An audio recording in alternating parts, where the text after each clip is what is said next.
Oo, ito naman si Janela Salvador. Siyempre, ilang araw din pinag-usapan yung pagtanggi niyang mag-sample sa It's Showtime. Correct. It so happen na si Kim ang nag-ask doon, di ba? Kaya marami rin sa mga fans ni Kim ang nagalit. Na-hurt talaga. Na-hurt na kayo na lang, parang ganon, di ba? Hindi, sabi, pinapakanta sample. Pinapakanta. Pausak ka, kayo na lang. Parang... Nainulit pa ni Vice sa isang segment, di ba? Biniro niya sa mga kasamahan niya. So, marami tuloy ang nagsasabi na parang naka-offend talaga si Janela. Ito nga ang sabi ni Janela Salvador. Yes, and just to be clear, sabi niya ganon, ay sana, just to be clear, I have personally apologized for unintentionally offending someone, but not for setting a valid boundary. If you twist my words, that's on you. I will always be assertive, but never disrespectful. If you can tell the difference and find something wrong with that, then you're a people pleaser, and again, that's on you. Ayan. Pero pa siyang pahabol sa huli, di ba?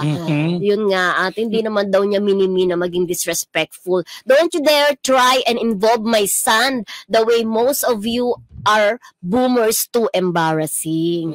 Nadamay ni anak niya si Jude. Si Jude yung anak niya. Si Jude na nung April 5 ay na-ospital dahil nagkaroon ng asthma. So, 2 mall shows niya ang hindi niya napuntahan. At naapektuhan talaga siya. Hindi nabash yung anak niya, pati yung dinadama. Ay, pero huwag dinadama yung bata. Huwag naman gano'n. Yun ang mali, di ba? Talagang magre-react na ang nanay kapag ang anak ay nasaling. True, iba talaga ang nanay pag inaapi na ang anak. Correct. Pero yun naging apologetic naman siya. Yes. Diba?